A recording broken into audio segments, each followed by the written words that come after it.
Hello, everyone, and welcome back to some more Stationeers Getting Started. Today, as per the end of the last episode, we're going to be dealing with that air conditioning unit inside of our base. But before I can start, dealing with it, I'm going to need a few things, and those are going to come out of pretty much just the hydraulic pipe bender. So, turn it on, open it up. What I'm going to need are going to be pipes. So there are a couple of options for pipes. I'm gonna use couple a couple of these guys. Just very few insulated pipes. I'll have to pull these steel and silicon out of the other two printers, and then the rest can just be done with regular kit pipes, which I'm just gonna go ahead and get printing. Pipe stack up to 20. So it doesn't matter what I set this to. Once it gets to a full stack, it'll just push it when the next one comes in. So I'm gonna get that going on that. We'll go ahead and grab our steel and our silicon. Steel's gonna come out of this bad boy. Any moment. There you go. That is our steel. Go ahead and get these back into this printer. There we go. Those are in there. I can turn you, boy. What's in you? Oh, copper. That's fine. Oh, and that's a full stack of that. So I'm gonna go ahead and click that off. I shouldn't need more than that. 20. Let's go ahead and grab our silicon out of here. Thank you. Whoops, I didn't mean to open up all those. One downside to my configuration here is I've sort of blocked off the quick paths around here, but I do plan to reorg this at some point. But for now, it's fine, right? Right. Silicon go in there. And then we wanted those pipes insulated. So I think I'll print up about a stack of these 20. I won't need it that much for this purposes, but regular pipes, insulated pipes, you will need vents. So passive vents or cowls, I'd recommend just using passive vents here. They will suit your purposes just fine for this. There we go, got those passive vents. I stopped it at about 10 insulated pipes. I won't need more than that, so didn't matter. Did not matter. Go ahead and give me this. I want to... We have our passive vents, we have our pipes. That's the majority of what we need. I will print myself another utility kit for gas utility kit. You don't need it. You can reuse the gas utility kits you already have. I just like having a spare one of those on hand just for miscellaneous work and setup and charging and all kinds of other little knick-knacky things you need to move around and put canisters in, and or little inline tanks and things. So always like having a spare one, so there's my spare. And the last thing we're going to need for this is going to be a radiator. These regular kit pipe radiators will work for us perfectly. You can use not the liquid one. You can use the medium one if you really want. That's no real benefit to it, but the option's there, I guess. But all I'm gonna use is this bad boy. Just a couple of kit pipe radiators. For Mars, for Mars in the setup of this size base, I can get away with 3. You should never really need more than about 5. You can put more on there if you want things to happen quicker, but 3 to 5, you are probably just fine. Actually, I'll go even further than probably.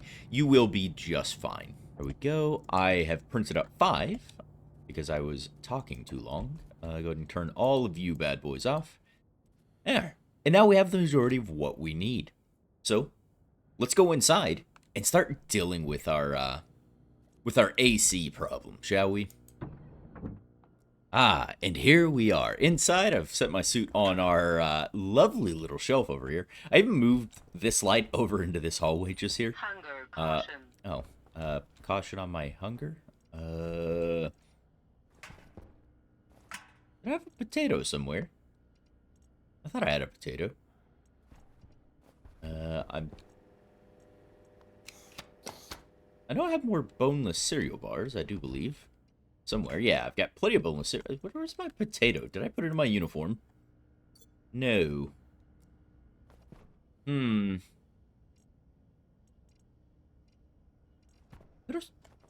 Oh, maybe I ate the rest of the potato. Where are you? We'll create one potato. One potato? You got bad genetics, friend. But they're all thriving towards seeding. They'll be seeded before I am dead. So we'll ignore the hunger for now. But here we are, our air conditioning unit. It has its power linked up to it already, so we can toggle it on. But we get this little flashy error. This current flashing error is telling me I don't have one of these 3 sections hooked up. We have an input, an output, and a waste. So that's what this error is one of those 3 isn't hooked up, so the air conditioning unit will not even attempt to start cooling anything. So we need to hook things up. We're going to start with our regular kit pipes here. And I'm going to use these ones just like so. I'm going to put my input side over here, and I'm going to put my output just on this wall here. Mostly just because, well, I mean, it doesn't matter where I put them so much. There is some argument for a benefit of putting your input a further distance away from your output, because it does force that that pressure movement throughout your base. So it will cycle air a little quicker, so you can get the temperatures where you see like, oh hey, we're cooling quicker in this spot because the input and output is here, versus that temperature sort of has to circulate around then. So there are arguments there for that. I like to put them at least a little bit away, and with this wall being here, this is gonna meet my needs just fine. So I'm putting them here.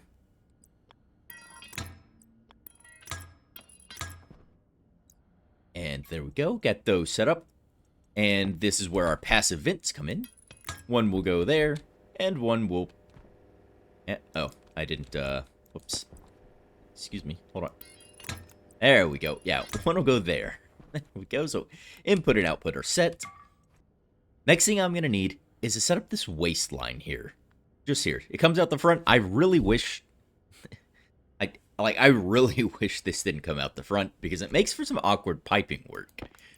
Because I can't, or rather you shouldn't be, you can, you just really shouldn't be, for at least this version of a setup, be mixing my waste with my output. So, yeah, I really shouldn't be mixing these, at least for one singular aircon. There are arguments for mixing the waste from one aircon with the input-output of a different aircon for doing a series cooling, but we're not dealing with that. That's other things. So I need to run this over, up, and then back over to here, or I need to do dip down through the ground is also a possibility. It's just really hard without pulling this out and exposing myself back to Martian atmosphere to get that taken care of. So what I'm going to do is just do it arguably the uglier way. And I'm just going to run it like so. Oof. Now, I don't know that I want to dip down here, right? So I'm actually just going to push this like that. Yeah. And the reason I'm using insulated pipes is insulated pipes are perfectly insulated against any sort of temperature bleeding. So if I grab, yeah, this will work. So if I grab this other tank, much like these little pipes, actually, I think I could just look at these regular pipes, right? Yeah, because that pipe network is connected up to my base. We can sort of see this example versus this just all says NAs on the insulated. We can see a convected and radiated value populated inside of our pipe network here. That convected and radiated is how much temperature is either being drawn or pushed away from this pipe. So this pipe, if it wasn't already, linked up to the base here, would be actually bleeding temperature out of that pipe. So if it had a hotter gas in it, it would be heating up the area around it. If it had a colder gas in it, it'd be causing the area around it to get colder. Insulated pipes are perfectly insulated So you don't have to worry about that at all. So they're perfect for using for segments in your base that are going to be like this waste pipe. Or if I'm running hot gas into my base somewhere to be used inside of like an advanced furnace or something when we set one of those up, you would want to use insulated pipes for that because one, we don't want that temperature loss to the outside environment, and two, we don't want it bleeding into our inside environment, heating us up way quicker or cooling us down depending on what's in those pipes. So insulated pipes are the way to go to avoid that. So with those ones set up, I'm going to put you away and grab my other stuff. Actually, yeah, we'll go outside and we'll set up the rest of the waste network because we're not done with it. And for this, I'm just going to use regular pipes and we're going to use the radiators we made. So let's go outside and set up the rest of our waste line for our air conditioning. All right, here we are on the back side of our base where all of our our pipes are running. Our beautiful batteries. Just so much power. Did I have a storm, by the way? No, I did not. You guys are all A-okay. Yeah, over here we have our pipe that was sticking through. All I'm gonna do, not the radiators, is Hydration critical. I'm gonna make myself a little snaky snake, right? Of just shenanigans like so, just so I can put on my radiators, and that's going to be more than enough for my purpose. Also, I want this pipe network to be a tad bit larger. You know, I just thought of, what if I just ran this down here? Yeah, versus having this snaked up on the back, because this would prevent me running anything else here. Yeah, I'm gonna change my approach here. I'm gonna run this downwards. Here we go. Yeah, we're gonna run down over here. And this is where I'm gonna put everything. Yeah. So, what I was saying before is I want this pipe network large enough that it can hold a decent volume of gas, because the more moles of gas I get in here, the more temperature it can hold, and the more it can store. It won't heat up as fast, and it won't cool down as fast. So, a bit of a double-edged sword in some regards, but absolutely necessary. Now, we're just going to place on some radiators. 2, 3. I'm just going to put them all next to each other. All 5 just like that. It's perfectly fine for this. And they will radiate and try to equalize this pipe network's temperature with the outside environment's temperature. So at night, we can see negative 46. And during the day, I think it gets up to about 4 degrees centigrade. So do bear that in mind. And with all those set, that's our waste network set up. Now, I mentioned something, moles of gas I need in this waste pipe network. And we can see right now, it is empty. So let's go ahead and walk inside and have a discussion about what kind of gas I'm going to put in there and why. Back inside. Let's go ahead and take off our helmet. Let's go ahead and I'm going to take this tank here. Just so it can charge up. Yeah, because that's set to 6,000. Very nice. So, this pipe utility kit. The reason I grabbed it, you probably have already guessed it, is so I can charge this line here. So, go ahead and grab this. I'm going to make the connection between the two, like so. And now I have a way to charge our waistline via this. Now, what you choose to put in your waistline depends on your specific use case. Us here on Mars, I need something in there that's going to be able to take that gas, take the temperature from our base, what this is going to dump into here, and then let it be convected out, or radiated out, rather, via those pipe radiators we set outside. So, what gas do I put in there? What am I going to choose? Well, for me specifically, I am choosing oxygen. I am going to take that tank, I'm going to put it in here, I'm going to equalize this. And the reason I'm choosing oxygen is if I go into here and we look up oxygen, and I scroll down to the actual oxygen here and look at its chart. I always hit this little show Celsius because the conversion to Kelvin, while I know it, it's just quicker and easier for me to just see the Celsius value because that's what my tablet reads out of. That's what the rest of the world reads out of. So it's easier for me to just look at this in a Celsius. You can use the Kelvin if you want, but I just click the little use Celsius so I can see. And you can set a compare to. So if I wanted to compare oxygen to, let's say, carbon dioxide, I can do that. So I have my oxygen values here, and then it added carbon dioxide values.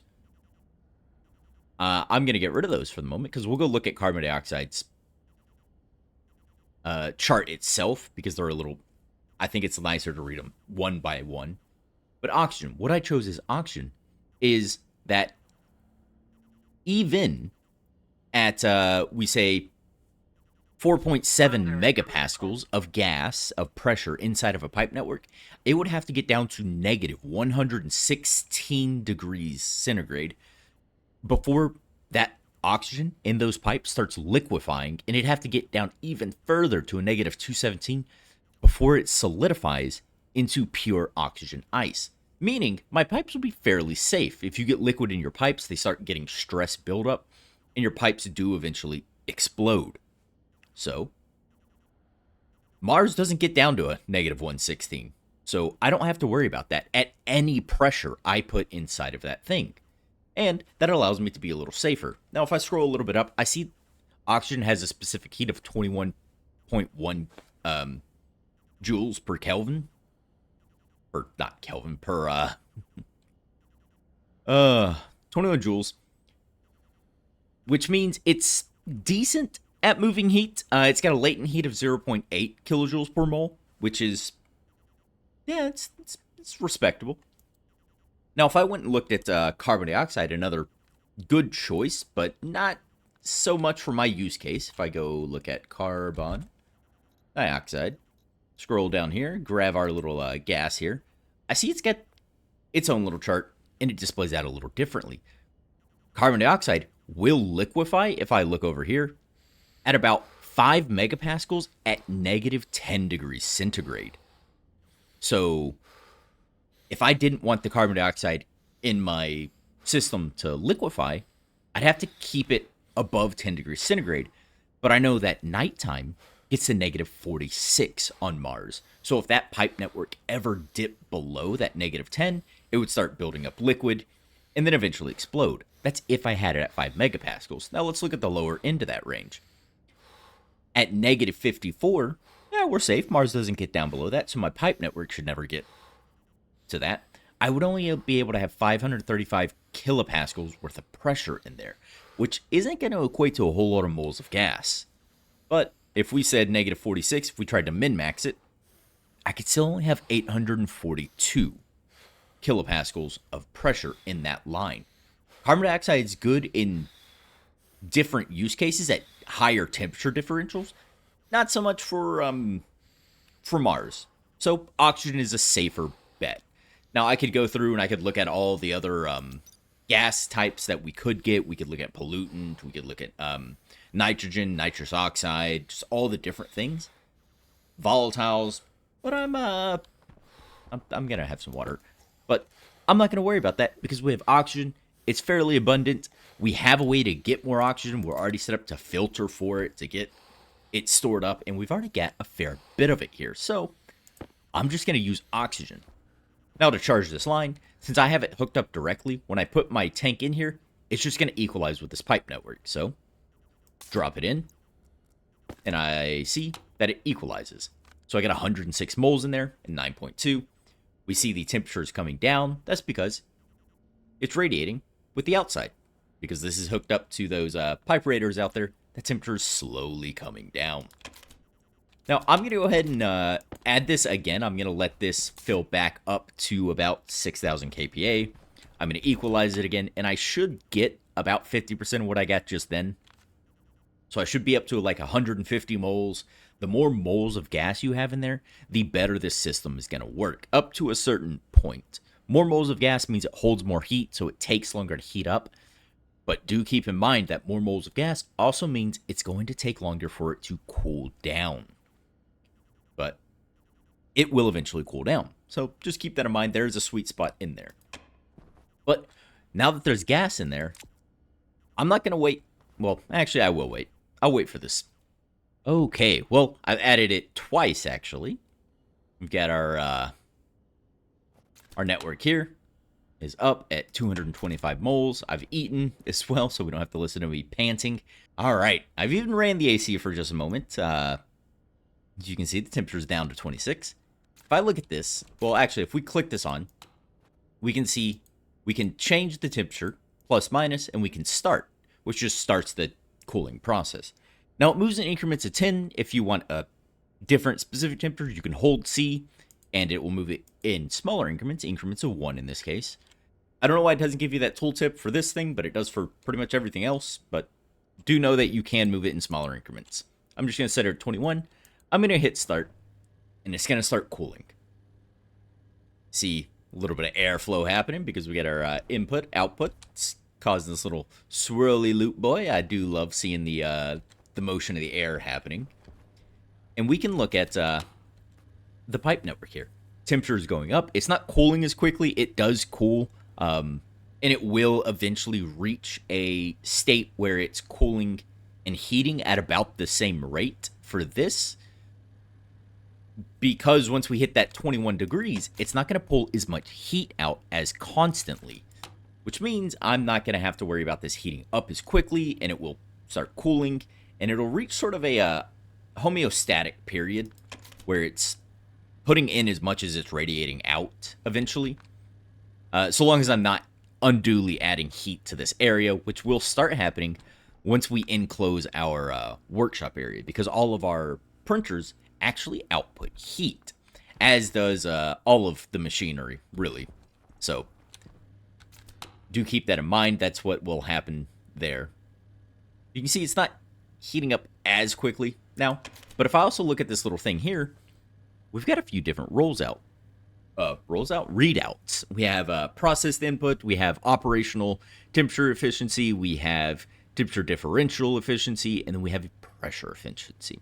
What do each of these mean? Operational temperature efficiency means that I'm not trying to heat or cool to such an extreme from the current environment that this isn't really going to work. So we're operating just fine based off of what we've got. Temperature differential efficiency is the difference in your waste network to what your outside is, or what your target is. So I'm trying to get to 21, but I'm trying to dump heat into 104 degrees, 103 degrees centigrade. You see it's now coming down, and I'm still trying to cool because we've reached that target point. But that's what that piece is. You see it's 16 now. It'll eventually get up to 17 and 18 as this cools more and more. 98, 97. And then pressure efficiency. Pressure efficiency is the efficiency of pressure inside of your base. How much pressure is there for it to move? How many moles of gas is it touching? Is what we're looking at. So if I want that to go up, I can... Ooh, do I have any oxide? Do I have a... Oh, I have it back here. Yeah. So if I hold this oxide and I let it start doing its thing, eventually as that pressure gets up, the pressure efficiency will go. There you go. See, it's now gone up. I've added more pressure to the base. I had to actually had to grab that and empty it, and then I had to change this because it didn't change the readout because it wasn't actually processing any gas. But you also see temperature differential efficiency has gone up. So we are absolutely rocking with what we need. And our base is now cooling. And that's it for our setup here. Sorry for the weird cut there. I was curious why the pressure efficiency didn't change. I actually had to change this value so it started processing moles of gas and then gave me a new fresh readout. But with it there, I'm just going to go ahead and take it off. My base will take a little while to warm up anyhow. I am safe from my waistline freezing because it'll never get low enough for my oxygen to freeze or even liquefy. So I'm good to just chill out now. I'll turn on the AC as I need because I don't want to bleed the extra power constantly. You do have this little open up here. It works just like a well, not just like, it works similar to the IC housing that we're running our MIPS for our grow light. This guy on the floor. I can put an IC10 chip in there. We can do programming with it. I can set two devices, so D0, D1, just like the pins on this. There we go. Yeah, just like the pins on this where it's got all these different device pins. I can set those here, and I can have this run and read out. I've got that data connection. We can put like pipe readouts on like the waste. But this already, the air conditioner can read its input and output temperatures and all that stuff. We can see that already with this, and we could run a program to automatically turn on and off our air conditioning and have it do specific things at certain points, change temperatures. If I want it to do whatever, I can do a code for that. But we're not going to do that. We're not worried about that. We just wanted to do the setup. And this has been a little longer than I intended because I had to run around and check some things. I was wondering why some values weren't changing. But we're good to go. Our base is cooled. And we're chilling in a beautiful 20 degrees centigrade inside. Feeling great. So that is it for this one. We have now cooled our base. I can go ahead and actually will pick up this little guy here. Just gonna toss him in. Yeah, with that. Maybe gonna pick these up. Save the extra insulated pipe. Here we go. Yeah, and now we're looking good. So that's it. Thank you everyone for watching. I hope this was helpful or informative, or even if you just got a few chuckles out of it. But that is it for this one. Next go round will be next go around, we're going to look at kind of the things that could go wrong if we had not done things the way we had up to this point. If we hadn't used a pressure regulator here, if we used just a volume pump, or had we done certain different things wrong, and some of the other things that can go wrong if you're not paying attention. But there will be that and plenty more to come. So thank you everyone who watched. Hope it was helpful. Hope you enjoyed it. Hope you got something. And remember, until the next one, to stay safe out there.